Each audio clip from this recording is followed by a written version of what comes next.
je suis Didier Mazier. Nous allons aujourd'hui travailler un sujet qui est particulièrement intéressant et qui n'est pas nouveau et que d'autre part je n'ai pas inventé. Je ne vais pas m'attribuer la paternité de cette technique.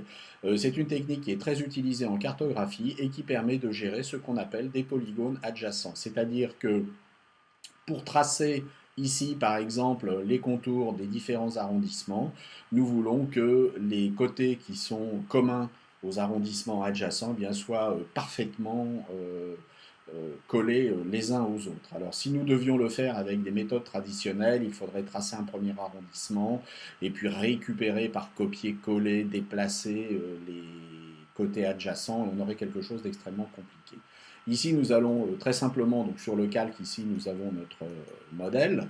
Nous allons créer un nouveau calque et sur ce nouveau calque, nous allons tracer de manière extrêmement rapide les contours des frontières. Alors, nous allons nous intéresser au 9e, au 10e, au 2e et puis peut-être au 3e. Je travaille ici extrêmement rapidement. Vous voyez que je termine le contour du 10e. Avec la touche Escape, je sors. Ici, je ne voudrais pas de fond, donc nous n'allons pas mettre de fond. Vous voyez que j'ai débordé un petit peu sur d'autres arrondissements. On pourra procéder par concaténation tout à l'heure.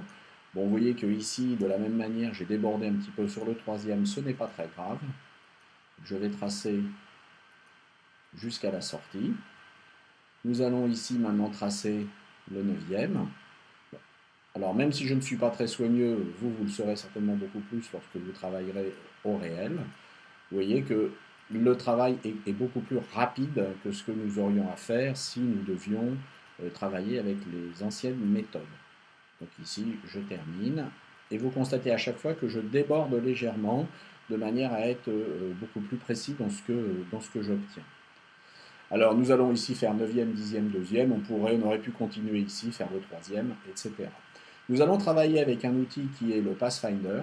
Donc j'ai rassemblé ici les trois palettes qui nous intéressent, le nuancier dont on va beaucoup se servir, le Pathfinder, et puis également la palette des scripts que nous verrons tout à l'heure. Nous allons donc sélectionner ce qui nous intéresse, et nous allons avec le Pathfinder, dans un premier temps, demander la division. Dans un deuxième temps, nous allons demander ici la décomposition. Nous allons maintenant affecter un fond et un contour. Donc on va mettre un fond blanc, puis on va affecter un contour noir. Et nous allons maintenant travailler avec la deuxième icône de la deuxième ligne qui est le pochoir, et l'affaire est dans le sac. Il suffit maintenant de prendre les différents arrondissements et de leur affecter ce qu'on veut leur affecter en termes de fond et également en termes de contour si on le souhaite. Vous voyez que là je vais avoir deux arrondissements et qui sont parfaitement adjacents. Voilà, qui sont parfaitement adjacents. Cette technique est vraiment fantastique, elle repose vraiment en trois étapes qui sont simples. Alors, comment l'optimiser encore plus? Eh bien, l'idée serait, donc ici on va masquer ce calque et on va se travailler avec un autre calque sur lequel nous avons déjà préétabli des tracés. Pour optimiser encore plus, nous allons ici créer un nouveau script d'action, que nous allons appeler par exemple polygone.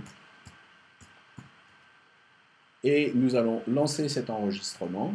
Et toutes les manipulations que nous allons faire maintenant sont des manipulations qui seront appliquées, feront partie du script. Alors c'est exactement les mêmes que tout à l'heure, ça va nous permettre de réviser. Premièrement, division. Deuxièmement, décomposition. Troisièmement, un fond, un contour. Et enfin, le pochoir. Et nous arrêtons notre script. Si nous revenons à la situation précédente et que maintenant nous sélectionnons quelque chose qui se trouve dans le même état, et nous allons pouvoir appliquer notre script en simplement le sélectionnant et en le lançant. Et vous voyez que le script a fonctionné parfaitement, exactement de la même manière. Donc deux choses, premièrement, utiliser le Pathfinder. Deuxièmement, enregistrer ces différentes actions et vous allez vraiment commencer à gagner un temps précieux avec Illustrator pour tout ce qui va être dessin technique, cartographie, etc. Bien, je vous souhaite de faire de très belles illustrations et vous dis à très bientôt. Au revoir.